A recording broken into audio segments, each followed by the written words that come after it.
नमस्कार दोस्तों, daily current affair hand written में आपका बहुत बहुत बहुत स्वागत है। तो दोस्तों तैयार हो जाइए, क्योंकि आज का वीडियो होने वाला है बहुत ही मजेदार और साथ ही साथ बहुत ही ज्ञानवर्धक भी। तो चलिए शुरू करते हैं आज का धमाकेदार वीडियो। वीडियो शुरू करने से पहले हम लोग जान लेते हैं कि आज हम किस किस टॉपिक के बारे में जानेंगे। तो सबसे पहले हम लोग जानेंगे लेक विक्टोरिया के बारे में। ये है कहाँ, किस लिए फेमस है।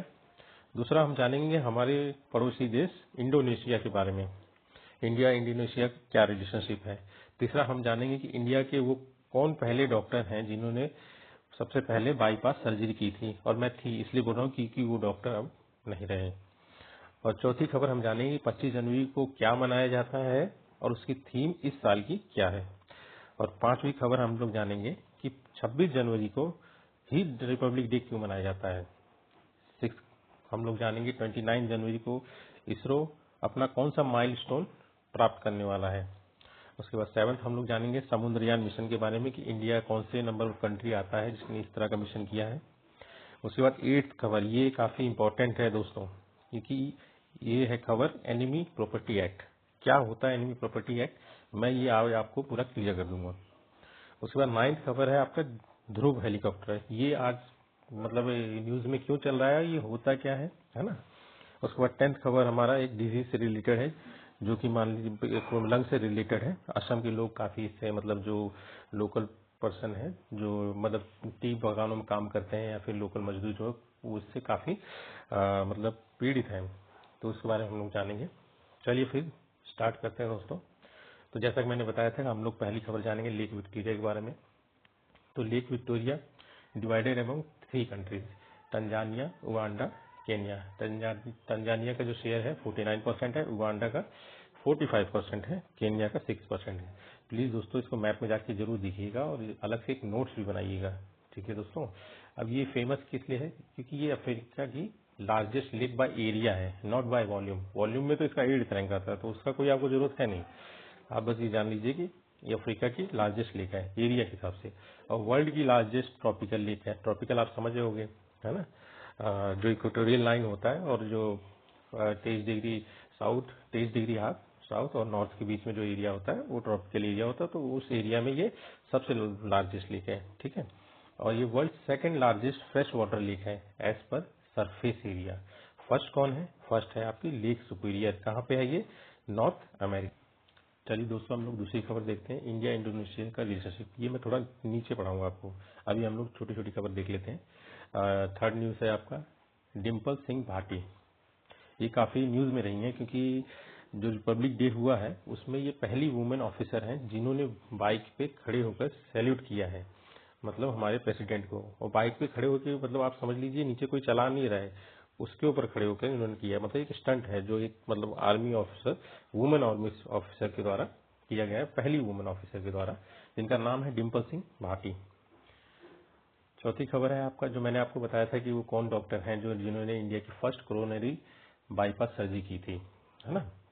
कोरोनरी आर्टरीज होती है, जब उसमें मतलब ब्लॉकेज या थप्पा पड़ जाता है तो एक अलग से कोई एक मतलब ब्लड वेसल के थ्रू उसको सही किया जाता है ना। तो ये जो फर्स्ट टाइम किया गया था, ये किया गया था डॉक्टर चेरियन, KM चेरियन, जो कि अभी इस दुनिया में नहीं रहे। लगभग 80 पार थे और अभी ये नहीं रहे। ठीक है। पांचवी खबर है आपका, जो मैंने आपको बताया था कि 25 जनवरी को क्या मनाते हैं, तो हम लोग 25 जनवरी को मनाते हैं नेशनल वोटर्स डे। ठीक है। और इस बार 2025 थीम है nothing like voting, I vote for sure. ठीक है दोस्तों। तो चलिए न्यूज हो गया। अब इसका स्टैटिक पोर्शन जान लेते हैं। स्टैटिक पोर्शन में आप जान लीजिए क्यों मनाया जाता है। इसको इसलिए मनाया जाता है कि इलेक्शन कमीशन ऑफ इंडिया, उसका स्थापना दिवस भी 25 जनवरी 1950 है। ठीक है। फर्स्ट टाइम इसको मनाया गया था 2011 में। प्लीज दोस्तों इससे कंफ्यूज मत होना कि मतलब 1950 से मना रहे हैं। ये स्थापना है, इसी की वजह से मनाया जाता है कि 25 जनवरी को ही हुआ था, और पर मनाया इसको जा रहा है 2011 से। अब हम इसका कंपोजिशन देख लेते हैं ECI का, मतलब इलेक्शन कमीशन ऑफ इंडिया का। तो आप देखिए एक चीफ इलेक्शन कमिश्नर होते हैं और 2 इलेक्शन कमिश्नर होते हैं। और इसका काम क्या है, ये लोकसभा का इलेक्शन कराता है, राज्यसभा कराता है, स्टेट लेजिस्लेटिव असेंबली का कराता है, प्रेसिडेंट कराता है, वाइस प्रेसिडेंट, इनका इलेक्शन ये कराता है। इसमें सबसे ज्यादा कंफ्यूजन किसमें होता है बच्चों को, ये स्टेट लेजिस्लेटिव असेंबली पे। लोगों को लगता है कि ये मतलब स्टेट इलेक्शन वाला करता है ना। और इलेक्शन कमीशन है, और इसके लिए मतलब जो आर्टिकल है वो आर्टिकल 324 है, जिसमें मतलब इलेक्शन कमीशन ऑफ इंडिया की जितनी भी मतलब पावर है और क्या क्या काम है सब इसमें दिया गया है। और अदर आप देखेंगे 25 जनवरी को नेशनल टूरिज्म डे भी मनाया जाता है, इसको भी ध्यान रखिएगा दोस्तों। और उसके बाद 26 जनवरी मैंने बताया था कि रिपब्लिक डे के बारे में जानेंगे, है ना।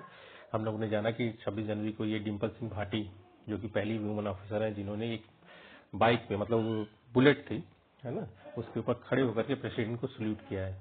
मतलब सिंगल थी, कोई नीचे कोई बैठा नहीं था, वो बाइक पे खड़े होकर, मतलब एक सीढ़ी टाइप का लगाया था, उस पर चढ़ के उन्होंने प्रेसिडेंट को सल्यूट किया है। ठीक है दोस्तों। और हम वही अब जान लेते हैं कि 26 जनवरी को ही रिपब्लिक डे क्यों मनाया जाता है। इसका स्टैटिक क्वेश्चन ये है कि 26 जनवरी 1950 को इंडियन कॉन्स्टिट्यूशन लागू हुआ था, जिसने रिप्लेस किया था गवर्नमेंट ऑफ इंडिया एक्ट 1935। ठीक है। अब इसके पीछे की कहानी इसलिए क्या है कि 31 दिसंबर 1929 को लाहौर रेजोल्यूशन में कांग्रेस के तो जवाहरलाल नेहरू ने इंडिया का फ्लैग फहराया था और डिसाइड किया था कि 26 जनवरी को हम लोग इंडिपेंडेंस डे मनाएंगे। कौन सी 26 जनवरी? आने वाले साल। ठीक है। तो इसीलिए कहा जाता है। और 26 जनवरी 1930 को इंडियन नेशनल कांग्रेस पूर्ण स्वराज की मांग की। ठीक है दोस्तों, अब समझ गए आप कि 26 जनवरी को क्यों रिपब्लिक डे मनाया जाता है। चलिए 7th न्यूज हम लोग देखते हैं। 7 न्यूज क्या है? 29 जनवरी 2025 को इसरो क्या करने वाला है? मैंने आपको बताया था कि एक माइलस्टोन वो प्राप्त करने वाला है। कैसे? क्योंकि इस दिन वो लॉन्च कर रहा है अपना 100वां सैटेलाइट। और ये सैटेलाइट व्हीकल को किससे लॉन्च किया जाएगा? GSLV F-15। और इसके थ्रू कौन सा सैटेलाइट वो भेजने वाले हैं? नेविगेशन सैटेलाइट है, NVS-02। ठीक है। सेकंड, पहले ही हो चुका है। ठीक है। अब हम लोगों ने जान लिया इसरो क्या करने वाला, कौन सा माइलस्टोन। ये माइलस्टोन ही है क्योंकि 100 सैटेलाइट है ना। और स्टैटिक पोर्शन अगर आप जानोगे इसरो के बारे में, इंडियन स्पेस रिसर्च ऑर्गेनाइजेशन इसका फुल फॉर्म है। और ये ध्यान रखिए 15 अगस्त 1969 इसका फाउंडेशन डे है। हेडक्वार्टर इसका बेंगलुरु में है। इसके पहले प्रेसिडेंट थे विक्रम साराभाई। और अभी जो है ये ध्यान रखना कि वी नारायणन ये है प्रेसिडेंट। ठीक है। चलिए फिर 8th न्यूज मैंने आपको बता, 8th न्यूज हमारी हो गई स्टैक आउटस्टैंडिंग सर्विस अवार्ड। ये आप बस अवार्ड जान लीजिए, मृत्युंजय महापात्रा को मिला है। इनको इसलिए मिला है क्योंकि इनका काफी योगदान रहा है जो ट्रॉपिकल साइक्लोन आते हैं ना उनके मतलब फोरकास्ट को लेके और इन्वॉल्वमेंट को लेके। ठीक है। तो इसको दिया है अमेरिकन मेट्रोलॉजिकल सोसाइटी ने। अब स्टैटिक क्वेश्चन आप इतना जान लीजिए कि IMD जो है इंडियन मेट्रोलॉजिकल डिपार्टमेंट की डायरेक्टर जनरल भी है मृत्युंजय महापात्र है। ठीक है। और इसका जो स्टैब्लिश हुआ था फाउंडेशन डे 14 जनवरी 1875 किसका? IMD का, इंडियन मेट्रोलॉजिकल डिपार्टमेंट। 9th खबर, समुद्रयान मिशन। ये मिशन जो है India first human under water mission है। ठीक है। और मतलब से 6,000 है, मतलब आप सबमर्सिबल है, आप मान लीजिए इसमें ह्यूमन बैठ के जाएंगे नीचे पता लगाने के लिए कि समुद्र के नीचे में क्या है। वैसे भी समुद्र मतलब काफी चीजें उसमें रहती हैं जिसको एक्सप्लोर करना जरूरी है। ठीक है। तो स्टैटिक क्वेश्चन आप इतना जान लीजिए कि इंडिया ये चीज करने के बाद 6th कंट्री बन गया जिसने अंडर वाटर मिशन में मत्स्य 6,000 मतलब एक सबमर्सिबल है जिसको ले गया है। ठीक है। और डीप सी मिशन क्या है? इसमें स्टैटिक पोर्शन ये किसके थ्रू हुआ है? डीप सी मिशन के थ्रू 2021 में जो स्टार्ट हुआ था मिनिस्ट्री ऑफ अर्थ साइंस का, जिसका बजट था 4,077 करोड़। इतना इंपॉर्टेंट नहीं बट आप ध्यान रखिए। ठीक है। 10th न्यूज क्या है? 10th न्यूज है आपका Indian sustainable natural rubber initiative. Launch कहाँ हुआ है? कोट्टियम ही है जहाँ पे रबर बोर्ड है इंडिया का। ठीक है। केरला में। ठीक है। किस लिए? क्योंकि मतलब जो फार्मर्स होते हैं इस मतलब इस इंडस्ट्री से रिलेटेड, जो रबर इंडस्ट्री से रिलेटेड जो भी फार्मर है, गरीब लोग हैं या प्रोड्यूसर है, उनको मतलब सर्टिफिकेशन दिया जाए एट 0 कॉस्ट। ठीक है। स्टैटिक आप रबर बोर्ड आप मैंने बताया कि कोटिया में ही इसका हेडक्वार्टर है और ये ministry of commerce and industry है। ठीक है। 11th news. 11th न्यूज मैंने आपको बताया था ना, एनिमी प्रॉपर्टी एक्ट के बारे में हम लोग जानेंगे। ठीक है। ये इसलिए है मतलब कि अभी खबर में चल रहा है कि सैफ अली खान की जो 15,000 करोड़ की प्रॉपर्टी है वो शायद एनिमी प्रॉपर्टी एक्ट के अंदर आ जाए। इसकी मेन कहानी क्या है? ये जान लीजिए कि मतलब कि इनके जो पापा हैं, इनकी जो मम्मी है और उनके जो पापा हैं, मतलब ये इसमें है कि स्टार्टिंग में 2 बहनें थी तो एक बहन छोटी थी, जो छोटी बहन थी, मतलब जो मतलब वो थे इनके फादर, उन्होंने ये वसीयत लिखी थी कि चाहे जो भी हो, चाहे आदमी लड़का हो या लड़की हो, जो भी बड़ा होगा उसको पूरी प्रॉपर्टी मिलेंगी। पर दो बहनें हुई, जो छोटी बहन है उन्हीं के लाइनअप में मतलब सैफ अली खान आते हैं, है ना। तो बड़ी वाली बहन जो है वो उस समय पाकिस्तान चली गई, तो छोटी वाली बहन को प्रॉपर्टी मतलब सरकार ने दे दी। पर यह है कि अभी इस पे केस चल रहा था और ये तो कहा जा रहा है कि शायद मतलब 15,000 करोड़ की प्रॉपर्टी जो है एनिमी प्रॉपर्टी के एक्ट के अंदर आ जाए। ठीक है, मतलब आप मान लीजिए छोटी वाली बहन के थ्रू है कि, और इसलिए इसको बोला जा रहा है क्योंकि छोटी वाली बहन की वसीयत में नाम ही नहीं था, क्योंकि वो वसीयत में ये था कि जो बड़ी बहन होगी या बड़ा भाई होगा वही लेगा।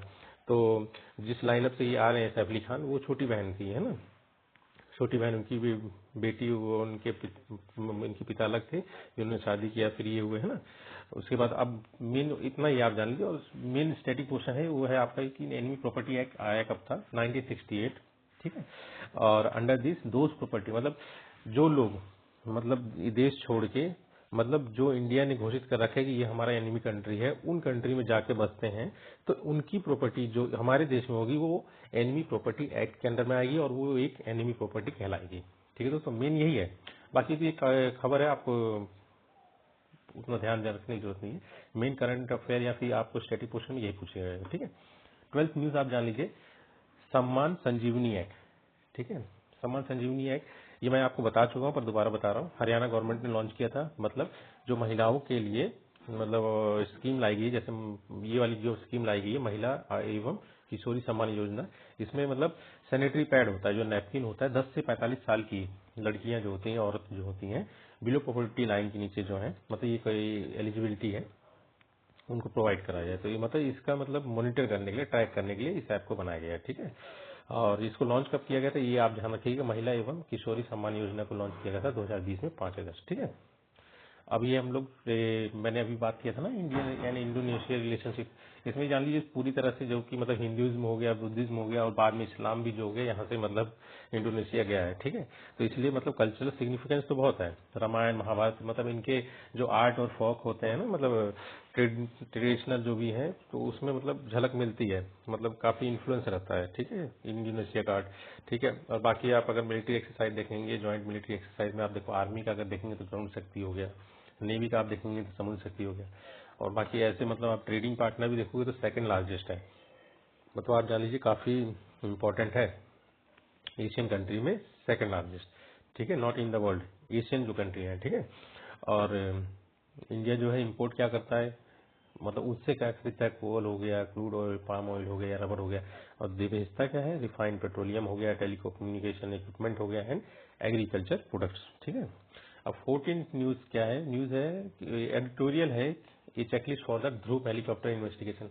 मतलब इसका आप एक समरी जान लीजिए कि मतलब ध्रुव हेलीकॉप्टर में काफी इशू चल रहे हैं, एक्सीडेंट हो रखे हैं, मतलब मैन्युफैक्चरिंग डिफेक्ट कुछ बताए जा रहे हैं जिसको सही नहीं किया जा रहा है, इंडिजिनल ये इंडिजीनियस है, पर मतलब इसमें कुछ डिफेक्ट है जो मतलब राइटर ने बात किया था एडिटोरियल में। पर हमारे लिए मेन ये है कि ध्रुव है क्या। ध्रुव एक एडवांस लाइट हेलीकॉप्टर है, इंडिजीनियसली डेवलप्ड है और for both military and civilian application. ठीक है, डेवलप किसने किया, हिंदुस्तान एरोनॉटिक्स लिमिटेड। ठीक है, अब इसके 3 वेरिएंट है, एक तो ध्रुव मार्क 1 एंड मार्क 2 जो कि बेसिक वर्जन है स्टैंडर्ड ऑपरेशन के लिए, और उसके बाद ध्रुव मार्क 3 ये एडवांस वर्जन है। ठीक है, पर जो आर्म्ड वर्जन है वो है ध्रुव मार्क 4 जिसमें मतलब काफी मतलब हथियारों से लैस है। ठीक है, अटैक करने के लिए इक्विप्ड विद एडवांस्ड वेपन। ठीक है, 15 न्यूज आपका आ जाता है असम टी वर्कर, जो मैं आपको बता रहा था, पोस्ट टीबी फंगल डिजीज, मतलब टीबी के बाद जो है एक फंगल डिजीज से काफी मतलब फैल रहा है उनके में। तो अभी ये जो है डिजीज, क्या नाम है इसका, क्रोनिक पल्मोनरी एस्परगिलोसिस। ठीक है, ये है क्या, एक फंगल इन्फेक्शन ऑफ लंग्स है। ये किसके द्वारा होता है, एस्परगिलस फैमिगेटिस फंगस के द्वारा। ये कहाँ मिलता है, ये सॉइल में मिलता है, या फिर जो मतलब सड़ रही हो सब्जी मतलब वेजिटेशन, या फिर डस्ट हो गया, है ना।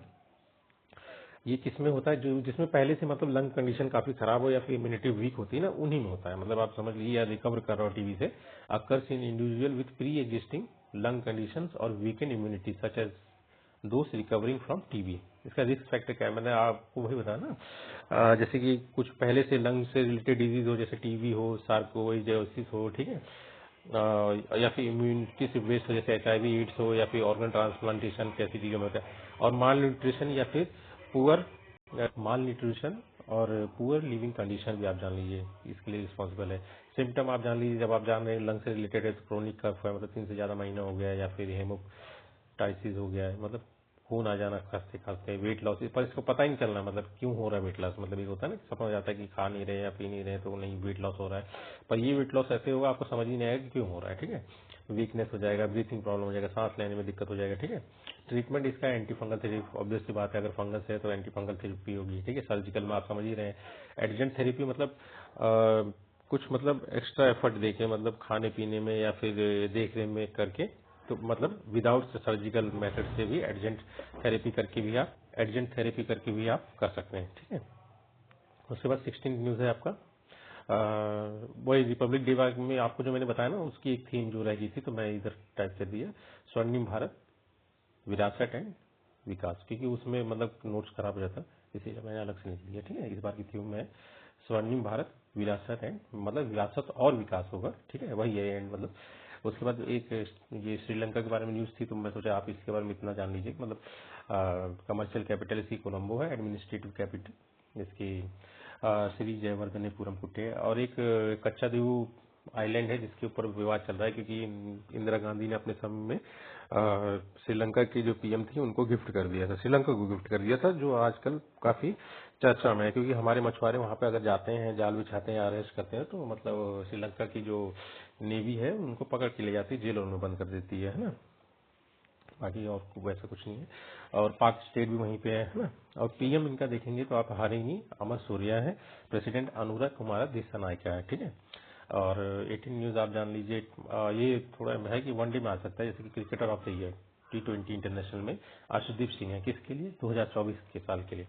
और कल का क्वेश्चन जो मैंने बताया था आपको, एक मैंने बोला था कि आप गल्फ ऑफ टॉनकिन जानिएगा, तो ये साउथ चाइना सी में है, आप लोकेट कर लीजिएगा। थोड़ा सा विवाद रहता है क्योंकि ये वियतनाम, और ये वियतनाम के पास ही है, टॉनकिन के पास, टॉनकिन वियतनाम में है, तो उसी के पास में है गल्फ ऑफ टॉनकिन। तो विवाद में रहता है चाइना, मतलब अक्सर चाइना और वियतनाम का इस एरिया में मतलब मुठभेड़ होता रहता है। और सेकंड क्वेश्चन मैंने देख दिया था आपको, HCF एंड LCM ऑफ इसका निकालना था, तो आपको मैं ट्रिक बता दे रहा हूँ, आप एक बार इसका आंसर फिर मतलब कमेंट बॉक्स में दीजिएगा। ठीक है, एलसीएम ऑफ फ्रैक्शन अगर किसी निकालना, मान लो x/y का, तो मतलब जो भी ऊपर में जितने हो, जैसे 2, 6, 5 है, इसका आप एलसीएम निकाल लीजिए, डिवाइडेड बाय HCF निकाल दीजिए। ठीक है, इनका 18, 25, 16, 12, वैसे ही HCF ऑफ फ्रैक्शन निकालना है तो HCF ऑफ न्यूमरेटर निकालिए, divided by LCM of all denominator. ठीक है, चलिए ठीक है फिर दोस्तों, और कल के लिए आप ध्यान रखिएगा, यूपी के बारे में जितना हो सके आप लिख सकें, लिखें कमेंट बॉक्स में, और या फिर नोट कर रखें, हम लोग डिस्कस करेंगे। और दूसरा क्वेश्चन है 0.235 इन, मतलब इसको आप P/Q के फॉर्म में लिखिए, कमेंट बॉक्स में भी लिख सकते हैं, या फिर आप लिख रखिए, कल हम लोग डिस्कस करेंगे। ठीक है दोस्तों, तो हम लोग एंड करते हैं। और वीडियो अगर लाइक मतलब आपको पसंद आया हो तो प्लीज इसको लाइक करें, सब्सक्राइब करें, और कमेंट भी करें, और ज्यादा से ज्यादा शेयर करें। ठीक है दोस्तों, चलिए ठीक है फिर, धन्यवाद एंड, और आपका दिन शुभ हो।